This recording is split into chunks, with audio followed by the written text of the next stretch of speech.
The night I realized how dangerous Christmas pressure could be didn't start with shouting or tears. It started with a smile.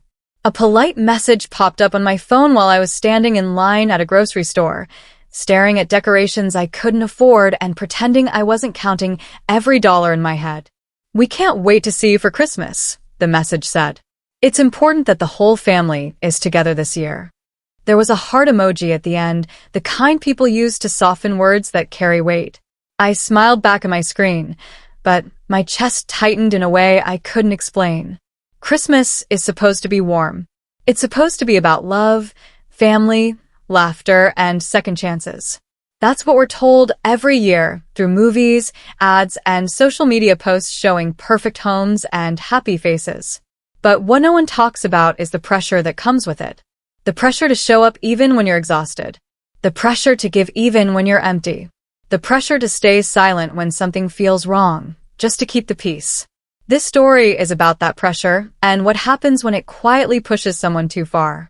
I wasn't always suspicious of Christmas. There was a time when it meant comfort to me. Growing up, it was the one day everyone tried to be kind, even if just for a few hours. But as I got older, the meaning started to shift. Responsibilities replaced excitement. Expectations replaced joy. And somewhere along the way, I became the person everyone leaned on without ever asking if I could carry the weight. At the center of this story is me, trying to hold my life together with careful budgeting and quiet sacrifices. I wasn't broke, but I wasn't comfortable either. Every decision mattered.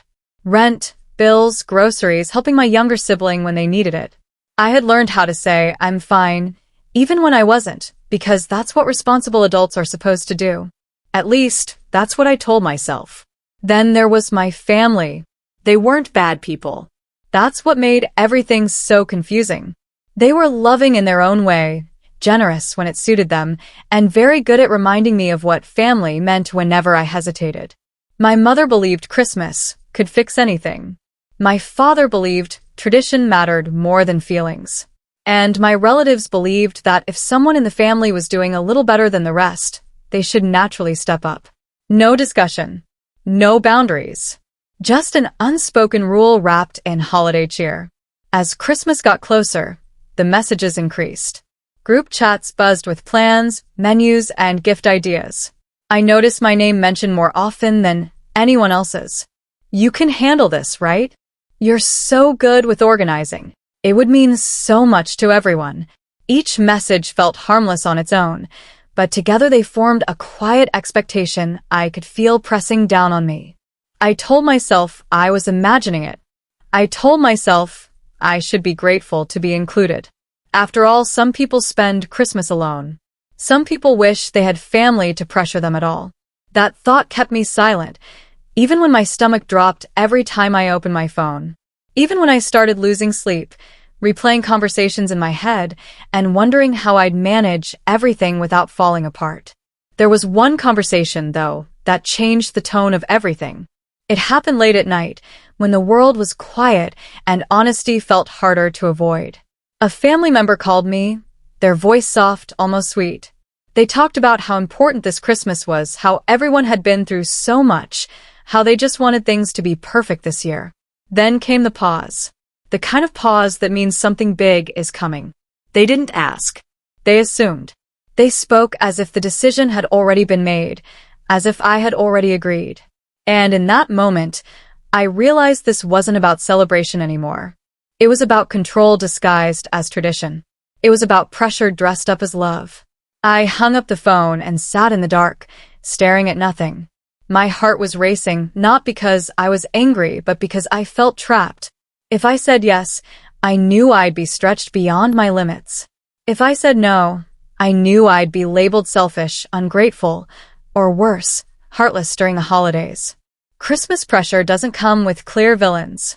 It comes with guilt, with history, with people you love reminding you of everything they've done for you in the past.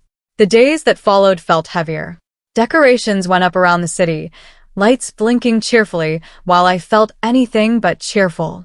Friends talked about holiday plans, cozy dinners, and time off work. I smiled and nodded, keeping my worries to myself. No one wants to hear about stress during Christmas. There's an unspoken rule that you're supposed to be happy, or at least pretend to be. Inside, though, something was building. A quiet question I couldn't ignore anymore. How much should someone sacrifice in the name of family? Where does love end and pressure begin? And why did it feel like my worth was tied to what I could provide, rather than who I was? I started to notice things I had ignored before. How quickly my needs were dismissed. How often just this once turned into every time. How Christmas, of all things, was being used as a reason to cross boundaries that were never respected to begin with. It wasn't loud. It wasn't dramatic. It was subtle, and that made it more dangerous. The closer Christmas got, the more I felt like I was standing at the edge of something I couldn't see clearly yet. A decision was coming whether I liked it or not. Say yes and lose a part of myself. Say no and risk losing the peace, the approval, maybe even the relationship itself. There was no easy choice and no one offering real understanding. On Christmas Eve, as I wrapped a few modest gifts and listened to distant laughter outside my window, my phone buzzed again. Another message. Another reminder. Another expectation waiting for my response.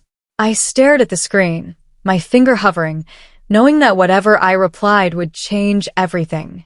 And that's where this story truly begins. I didn't answer the message right away. I set my phone face down on the table and leaned back in my chair, listening to the hum of the refrigerator and the distant sound of a neighbor's TV through the wall. The quiet felt heavy, like it was waiting for me to make a move. I told myself I just needed a few minutes to think, but deep down I knew it wasn't that simple. This wasn't about a single reply. It was about a pattern that had been forming for years. Growing up, I learned early that keeping the peace was valued more than speaking the truth. If someone was upset, you adjusted. If someone needed help, you helped even if it cost you something. Especially during the holidays. Christmas was treated like a sacred space where problems weren't allowed to exist. If you brought up stress, money issues, or emotional boundaries, you were gently, or not so gently, reminded that it was the season of giving. I remembered one Christmas from years ago when I was still trying to prove myself. I had worked extra hours, skipped rest days, and stretched my budget until there was nothing left to stretch. I showed up smiling, carrying bags, playing my role. Everyone praised how strong and reliable I was. No one noticed how tired I looked or how quiet I had become. That praise felt good at the time, but now I realized it came with an invisible contract. Once you become the dependable one, it's hard to stop. My phone buzzed again, this time with a call. I didn't answer. Not because I didn't care, but because I cared too much. I needed space to understand why my chest felt tight every time Christmas came up. I walked to the window and looked out at the street. Lights were wrapped around trees, glowing softly. A couple walked by laughing, their hands linked, their breath visible in the cold air. From the outside, everything looked peaceful. Inside me, it was anything but. The pressure wasn't just financial. It was emotional. It was the expectation to show up happy, generous, and grateful, no matter what was going on in my life. Over the past year, I had dealt with setbacks I never talked about. Plans that fell apart. Trust that was broken. Nights where I stared at the ceiling wondering if I was falling behind everyone else. None of that seemed to matter when Christmas rolled around. All that mattered was what I could contribute. I thought about my mother, how she would say things like, "We don't know how many Christmases we have left," whenever someone hesitated. She didn't mean it as manipulation. At least, I don't think she did. To her, Christmas pressure came from fear. Fear of change. Fear of distance. Fear that if everyone wasn't together, something precious would be lost forever. But fear, even when it comes from love, can still hurt people. Then there was my father, quieter but firm.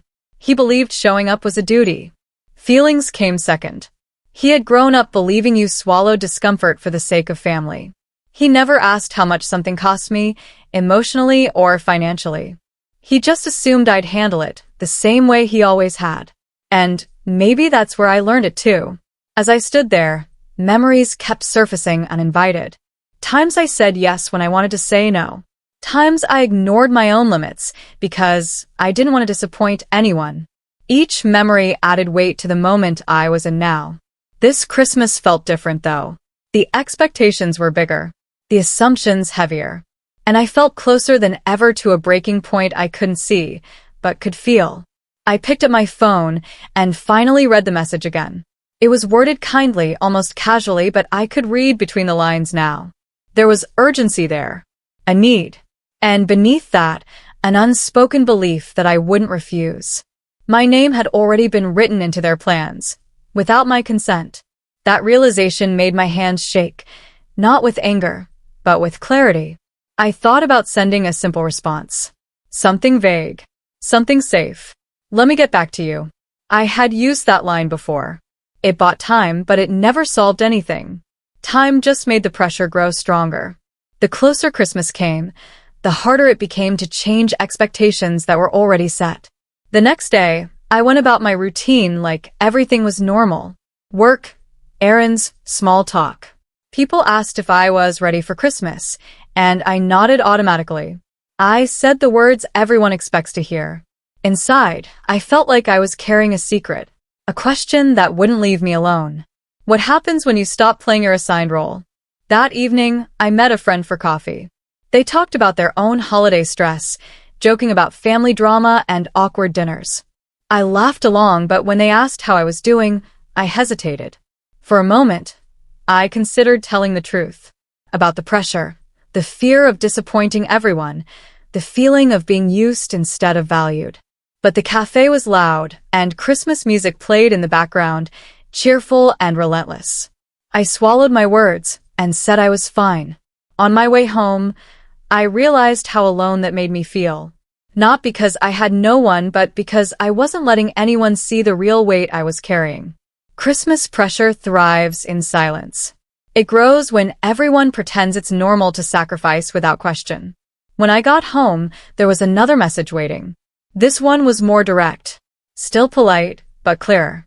The plan was moving forward with or without my confirmation. I was mentioned again, this time alongside details and numbers that made my stomach drop. It felt like watching a door slowly close while I was still deciding whether to step through it.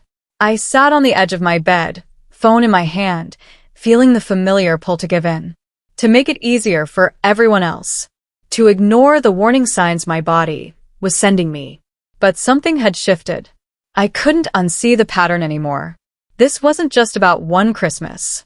It was about every time I had put myself last and called it love. Outside, fireworks went off in the distance, an early celebration somewhere in the city. I watched the flashes of light reflect against my wall and wondered how many people were feeling the same pressure I was, smiling on the outside while struggling on the inside.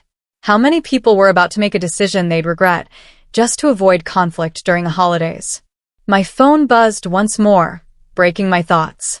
A name flashed on the screen.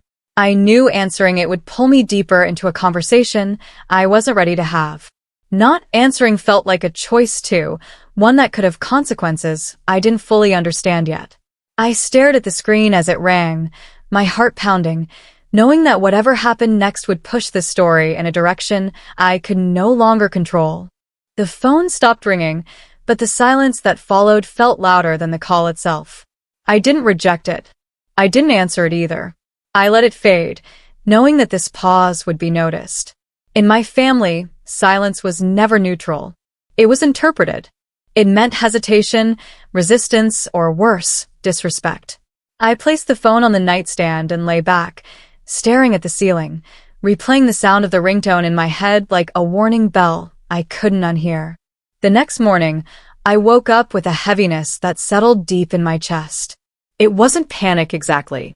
It was more like anticipation. The kind you feel before a storm, when the air changes and everything feels tense even though nothing has happened yet. I checked my phone. Missed messages.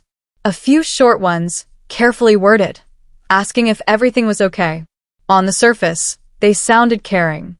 Underneath, I could sense the growing impatience. At work, I struggled to focus. Numbers blurred on my screen. Conversations floated past me without meaning. Every break, I checked my phone again, half expecting a message that would push me over the edge. Christmas pressure has a way of following you everywhere. It doesn't stay at home. It sits with you at your desk, rides with you on the bus, and whispers in your ear when you're trying to sleep. By lunchtime, I finally got a longer message. This one came from a relative who usually stayed neutral, the peacekeeper of the family. They wrote about how stressed everyone was, how emotions were running high, how this Christmas needed to go smoothly. "You know how important you are to all of us," the message said. "Please don't make this harder than it needs to be." I read that line several times. It sounded like appreciation, but it felt like a warning. I realized then that there were multiple stories being told about me, none of them with my voice in them. To some, I was the reliable one who would come through in the end. To others, I was becoming the problem, the one creating tension by not responding quickly enough. No one asked what I wanted. They were too busy managing their own expectations. That evening, my younger sibling called. Their voice was hesitant, unsure. They asked if I was okay, really okay. I almost laughed at the question. I wanted to tell them everything, but I could hear the hope in their voice, the fear that things might fall apart. They depended on the family's stability more than I did. I softened my tone, told them I was just tired, that I'd figure things out. As soon as I hung up, guilt washed over me.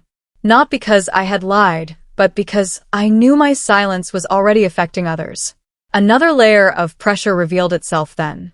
It wasn't just about me and my boundaries anymore. It was about how my choices might ripple outward. If I pushed back, who else would feel uncomfortable? Who else would be pulled into the tension? Christmas has a way of turning personal decisions into group problems.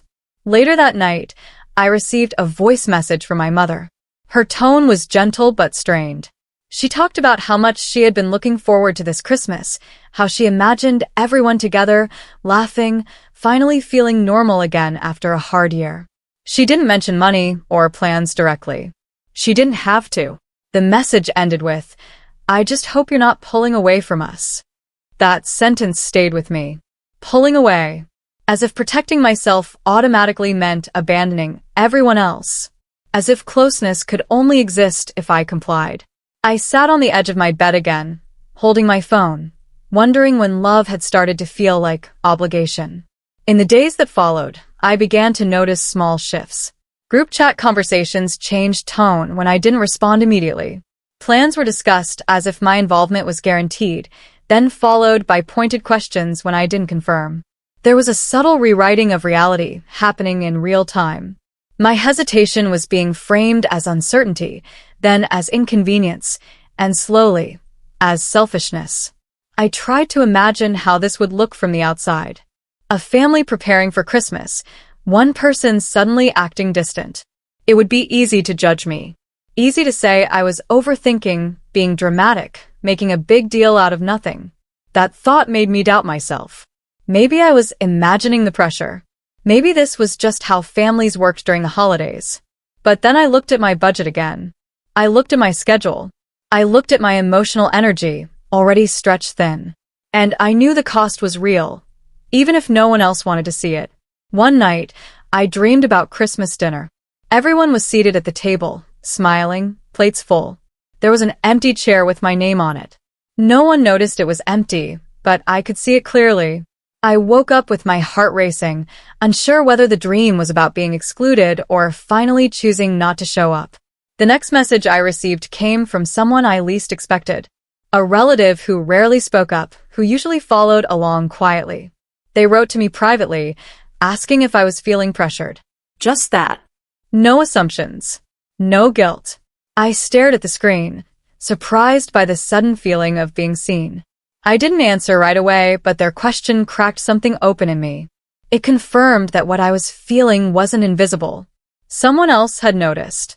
At the same time, the main plans continued to move forward. Dates were set. Arrangements finalized. My role remained unclear, but implied. It felt like standing on train tracks while the sound of an approaching train grew louder. I didn't know whether to step forward, step back, or stay frozen. Christmas was getting closer, and with it, the pressure intensified. Every message felt heavier. Every day felt shorter.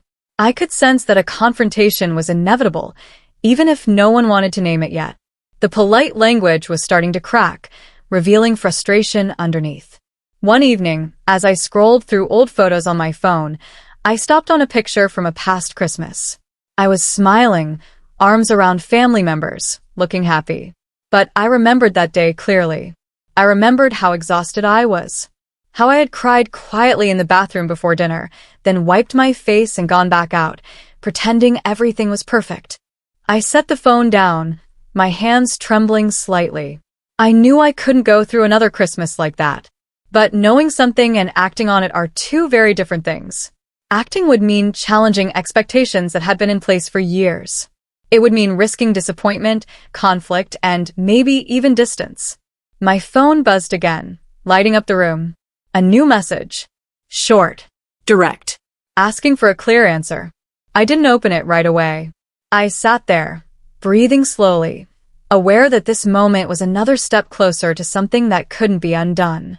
The tension wasn't just building anymore. It was tightening like a knot pulled too far to easily loosen. And deep down, I knew that whatever choice I made, Christmas would never feel the same again. I finally opened the message. It was short, almost blunt compared to the others. They needed to know where I stood. Plans depended on it. Time was running out. I read it once, then again, feeling my pulse thicken in my ears. There it was, the moment everyone had been pushing me toward, whether they realized it or not. A simple answer was all they wanted. Yes or no. But nothing about this felt simple. I set my phone down and walked into the kitchen, pouring a glass of water I didn't really want. My hands shook slightly as I held it. I tried to imagine the next few days if I said yes. The rushing around. The quiet resentment I'd feel toward myself. The forced smiles. The unspoken understanding that next year would be the same, maybe worse. Then I imagined saying no. The fallout. The disappointed voices. The tension so thick it would follow me into every conversation long after Christmas was over. The pressure had reached a point where it felt physical. A tight band around my chest. A dull ache behind my eyes. I couldn't remember the last time I had felt excited about anything related to Christmas. All I felt now was the weight of other people's expectations pressing down on me, daring me to drop them. The next day, things escalated. Someone added a new detail to the group chat, casually mentioning costs and responsibilities, tagging my name like it was already settled. My phone buzzed nonstop as reactions came in. Thumbs up. Heart emojis. So glad we're all on the same page. I stared at the screen, feeling like I was watching a story being written about me without my consent. I typed a response, then erased it. Typed another. Erased that too. Every version sounded either too harsh or too weak. I wanted to explain myself, to lay out everything I'd been holding in for years, but I knew explanations were rarely welcomed during the holidays. They slow things down. They make people uncomfortable. Christmas pressure doesn't like honesty. It prefers quick agreements and cheerful compliance. That evening, my father called. I almost didn't answer, but something told me avoiding it would only make things worse. His voice was calm, steady, but there was an edge to it I recognized. He talked about responsibility, about how families support each other, especially during Christmas. He reminded me of past sacrifices others had made, stories I'd heard many times before. He never raised his voice. He didn't need to. The weight of his words did the work for him. When he finished, there was a pause. He was waiting for my reassurance, for the familiar promise that I'd handle it. I opened my mouth to speak, but nothing came out. The silence stretched. I could almost hear him recalculating, wondering why I wasn't responding the way I always had. Eventually, he sighed and said he hoped I wasn't making a mistake. The line went dead, leaving me staring at my reflection in the dark screen of my phone. After that call, the atmosphere shifted. Messages became shorter, less friendly. There was an undercurrent of frustration now, no longer hidden behind holiday cheer. I felt it in every interaction, every carefully chosen word. The unspoken question hovered over everything. Why was I making this so difficult? I started to doubt myself again. Maybe I was being unreasonable. Maybe this was just what adults did during Christmas. They pushed through discomfort for the sake of togetherness. That doubt gnawed at me, especially late at night when my thoughts spiraled. But then I remembered all the times I had pushed through before and how empty it left me feeling afterward. How long it took to recover. How no one noticed the cost except me. A few days before Christmas, I got another private message from that quiet relative. They told me they understood more than I knew, that they had felt similar pressure in the past but never found the courage to speak up. Their words didn't solve anything, but they steadied me. They reminded me I wasn't imagining this. The conflict was real, even if it was wrapped in tinsel and tradition. Still, the clock kept ticking. Every day, without a clear answer, made the tension sharper. I could feel the family bracing for impact, even if they wouldn't admit it. I could also feel myself changing. Something inside me was hardening, not out of bitterness, but out of necessity. I was tired of feeling cornered. Tired of apologizing for needing space. Tired of Christmas being used as a reason to ignore my limits. On Christmas Eve morning, my phone buzzed before I even got out of bed. A message asking if I'd made up my mind. No emojis this time. No softening language. Just a question hanging in the air, heavy and unavoidable. I sat there for a long time, staring at the ceiling, listening to my own breathing. I thought about what Christmas was supposed to represent. Peace. Joy. Togetherness. None of those things felt present anymore. What I felt instead was a choice looming over me, one that would define not just this holiday, but everyone that followed. If I gave in now, I knew the pattern would continue. If I didn't, I had no idea what would happen next. Outside, I could hear neighbors laughing, doors opening and closing, the sounds of people moving toward celebration. Inside, everything felt suspended, like the moment before a glass shatters. I picked up my phone, my thumb hovering over the screen, aware that a single message could change the shape of my family forever.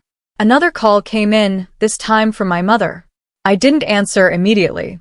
I watched the screen light up, my name reflected back at me, my heart pounding so hard it felt like it might break through my ribs.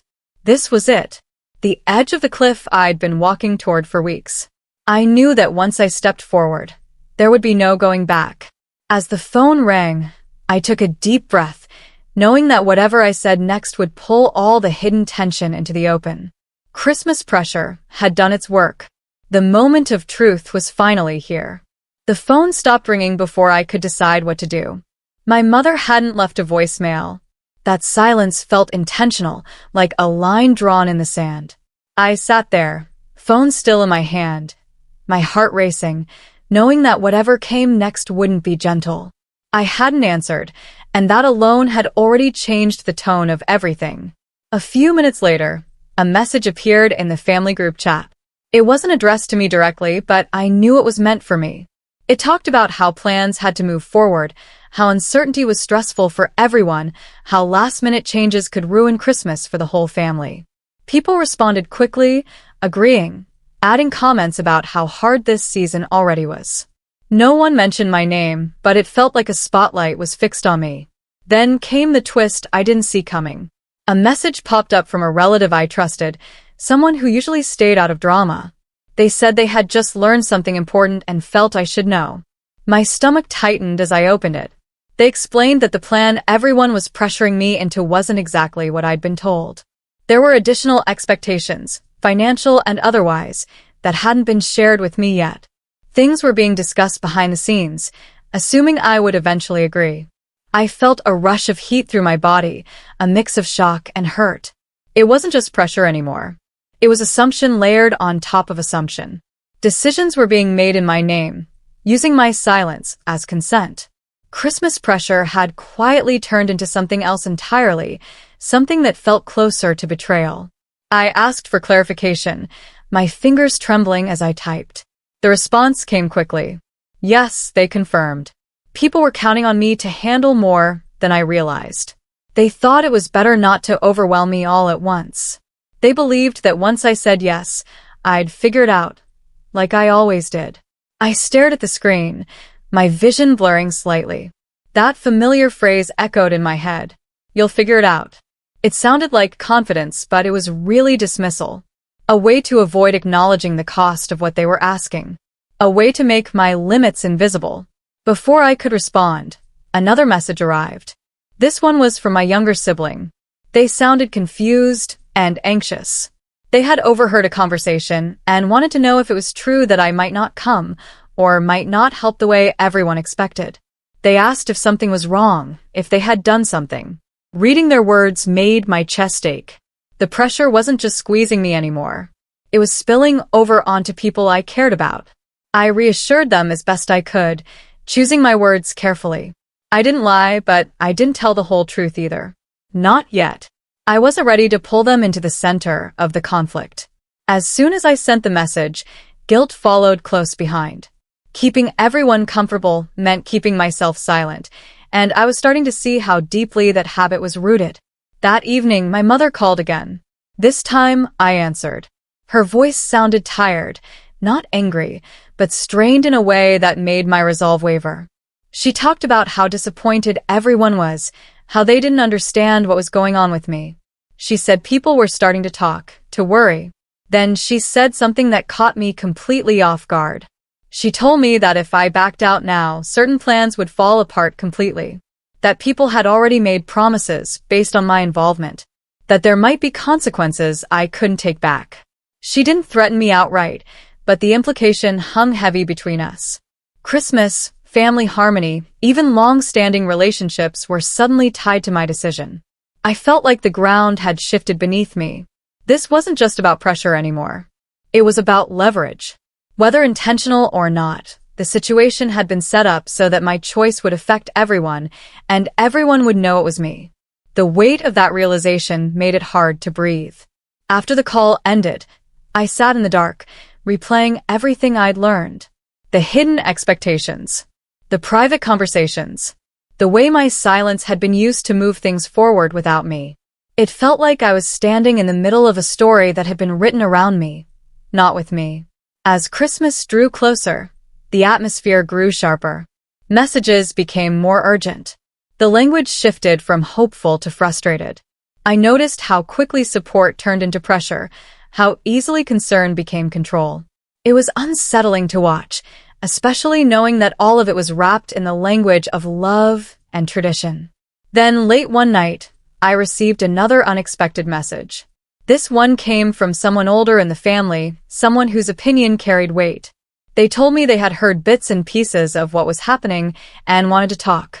They hinted that there was more history behind these expectations than I realized. That this wasn't the first time someone had been quietly pushed into this role, and that it had consequences no one talked about. That message sent a chill through me. I had always thought this pressure was personal, something about my personality or circumstances. The idea that it was part of a larger pattern, one that had repeated across generations, changed everything. It meant this wasn't just my conflict. It was a cycle. I asked what they meant, but they didn't respond right away. The delay felt deliberate, like they were choosing their words carefully. In the meantime, the family group chat lit up again.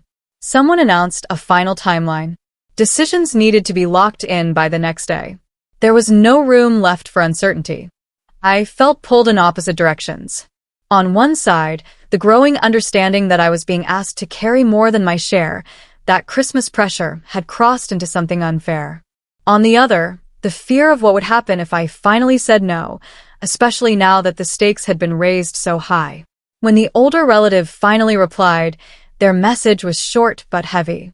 They told me that years ago, someone else had tried to set boundaries during Christmas and had been quietly pushed out afterward. Not cut off completely, but treated differently. Less included. Less trusted. The message ended with a simple warning. Once you challenge this, things don't go back to how they were. I set my phone down, my hands cold. The room felt smaller, the walls closing in. This was the second twist I hadn't prepared for. It wasn't just about surviving one Christmas. It was about what kind of place I would have in this family afterward. Outside, the night was still. Inside, my thoughts raced.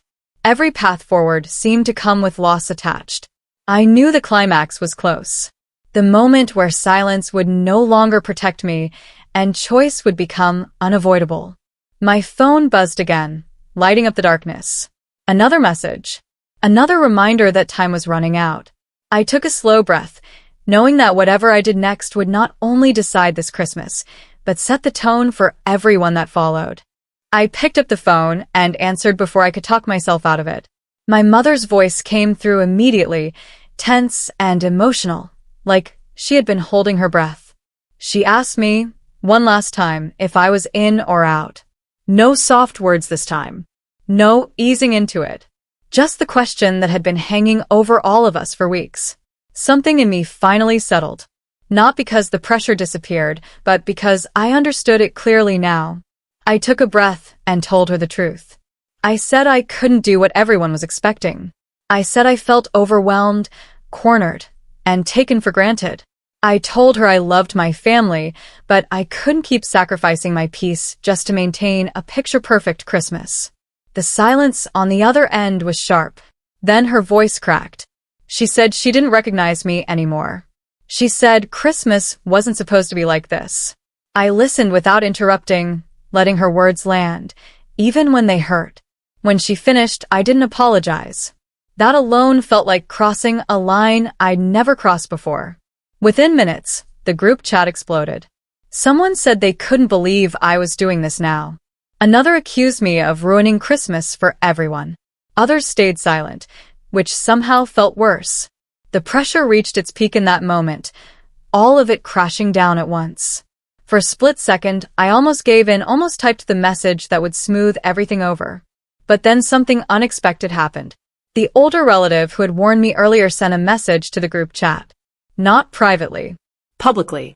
They said enough was enough. They spoke about patterns, about how certain family members had always been expected to carry more during Christmas, while others enjoyed the benefits. They admitted they had watched this happen for years and regretted staying quiet. They said my hesitation had forced them to confront things they'd ignored for too long. The chat went quiet. A few minutes later, another message appeared. Then another. One by one, people started sharing pieces of their own experiences. Small comments at first. Mentions of stress, guilt, unspoken expectations. Not everyone agreed with me, but the illusion of unity cracked wide open. Christmas pressure, once hidden behind polite messages and traditions, was suddenly exposed. My mother called again. This time, her voice was softer, confused. She asked why no one had said anything before. I told her the truth. Because it was easier not to. Because Christmas made honesty feel like betrayal. We didn't fix everything in that conversation, but something shifted. For the first time, it felt like a real conversation instead of a performance. In the end, the plans changed. Not perfectly. Not without tension. Some things were scaled back. Some expectations quietly disappeared. I didn't take on the role everyone had assumed I would. Christmas didn't collapse, even though people had warned me it would. It looked different, quieter, slightly awkward, but real. On Christmas Day, I woke up feeling something unfamiliar. Calm. There were still unanswered questions, still relationships that felt fragile, but the constant weight in my chest was gone. I spent the morning doing simple things, things that felt like mine again. I showed up later than usual, without carrying the burden I once did. The atmosphere was different. Not warm in the way holiday movies promise, but honest. Conversations were careful. Smiles were tentative. Some people avoided my eyes. Others hugged me a little tighter than before. No one said it out loud, but everyone felt the shift. Halfway through the day, my younger sibling pulled me aside. They thanked me quietly. They said watching me speak up made them feel less alone. That moment alone made everything worth it. I thought that was the end of it. The conflict resolved. The lesson learned. But the final twist came days later, after the decorations were already coming down. I received a message from a relative I hadn't heard from in years. They said they had been distant from the family for a long time because of the same pressure I had just faced. They told me my decision had reached farther than I knew. That it had reopened conversations they never thought would happen. That maybe, finally, things could change. I sat there, staring at the screen, realizing this story wasn't just about one Christmas. It was about choosing yourself in a season that teaches people to forget themselves. It was about how pressure survives in silence, and how one honest moment can crack open years of unspoken tension. Christmas didn't magically become perfect after that. Some relationships needed time. Some wounds were still tender. But the cycle had been interrupted. And once that happens, it can never fully go back to the way it was. That's why I'm telling you this story. Because Christmas pressure doesn't always look dangerous. Sometimes it looks like love. Sometimes it sounds like tradition. And sometimes it asks you to give more than you can without ever asking how much it costs you. If you're feeling that pressure right now, pause. Listen to what your body is telling you. And remember, protecting your peace doesn't mean you love your family any less. Sometimes it means you're finally loving yourself enough to change the story. The days after Christmas felt quieter than usual, like the world had exhaled after holding its breath for too long. The decorations came down slowly, one string of lights at a time, and with them went the tension that had wrapped itself around my chest for weeks. I didn't feel triumphant or proud. I felt calm. And for the first time in a long while, calm felt like enough. Some family members kept their distance at first. Messages were shorter. Conversations stayed on safe topics. I let that be. I knew trust doesn't rebuild overnight, especially when patterns are broken. But there were also small signs of change. A relative checked in just to ask how I was doing, not what I could do for them. My mother sent a message one evening saying she was thinking about what I had said. She didn't apologize, not yet, but she didn't argue either. That felt like progress. The older relative who spoke up during the climax called me one afternoon. We talked for a long time about past Christmases, about the roles people fall into without realizing it. They admitted they wished they had said something sooner, that watching me struggle had forced them to face their own silence. That conversation closed a loop I didn't even know was open. It reminded me that speaking up doesn't just change the present. It reaches backward and forward at the same time. My younger siblings seemed lighter too. They laughed more easily, complained less about small things. One night, they told me they felt less afraid of the future now. Less afraid of becoming the person everyone leaned on without asking. Hearing that made me realize how deeply family expectations travel through generations and how powerful it is to interrupt that cycle, even once. As the new year approached, I reflected on how close I had come to ignoring myself again. How easy it would have been to say yes just to keep the peace. Holiday stress has a way of convincing you that discomfort is temporary, that you can deal with the consequences later. But later always comes, and it always asks for more. I also thought about how Christmas pressure hides behind good intentions. No one set out to hurt me. Most of the pressure came from fear, habit, and tradition. Understanding that didn't excuse it, but it helped me release some of the anger I had been holding on to. You can hold people accountable and still recognize their humanity. Those two things can exist together. There were still unanswered questions. Would every future Christmas be easier now? Probably not. Would some people always see me differently after this? Most likely. But the biggest question, the one that mattered most, had already been answered. What happens when you choose yourself during the holidays? The answer, I learned, is not disaster. It's discomfort, followed by clarity. I started setting small boundaries in other areas of my life too. Saying no without over-explaining. Pausing before agreeing to things that drain me. Checking in with myself before checking in with everyone else. Each small choice reinforced the lesson Christmas had forced me to learn the hard way. Boundaries aren't walls. They're doors you choose when to open. One evening, my mother and I sat together, quietly, without the weight of the holidays pressing in. She told me she had always believed keeping everyone together was her responsibility, that if she let go, everything would fall apart. I told her I understood, but that togetherness shouldn't come at the cost of someone's well-being. We didn't resolve everything in that conversation, but there was no pressure to. It felt honest, and that mattered more. Looking back, I realized how many warning signs I had ignored over the years. The tight chest. The resentment disguised as generosity. The exhaustion that followed every family gathering. I had normalized all of it because it was easier than questioning the story I had been told about love and sacrifice. Christmas pressure had taught me that lesson repeatedly. This time, I finally listened. As life returned to its usual rhythm, the story of that Christmas didn't fade. It stayed with me, not as a source of pain, but as a reminder. A reminder that tradition should serve people, not trap them. That family expectations should be shared, not silently assigned. That love grows stronger with honesty, not compliance. I know there are people listening to this story who feel that same pressure right now. Maybe not just at Christmas, but during weddings, birthdays, or family emergencies. Moments where saying yes feels easier than explaining why you can't. Moments where silence feels safer than truth. If that's you, I want you to know you're not weak for feeling overwhelmed. You're human. Holiday stress is real. Family pressure is real. And the cost of ignoring yourself is real too. You don't have to make a dramatic stand. You don't have to confront everyone at once. Sometimes, the most powerful change starts with a single honest sentence. Sometimes, it starts with not answering a call right away and asking yourself what you truly need. This story didn't end with everyone suddenly agreeing or becoming perfect. It ended with something better. Awareness. Choice. A shift in how love was measured within my family.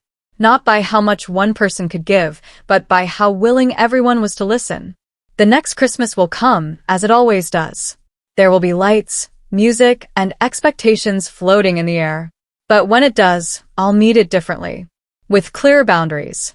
With a stronger voice. With the knowledge that peace is not something you earn by sacrificing yourself. And that's the takeaway I want to leave you with. Watch your own life carefully during moments of celebration. Pay attention to where joy turns into obligation. Where love turns into pressure. Because the holidays should add warmth to your life, not quietly drain it. Christmas will always be about giving. But giving should come from fullness, not fear.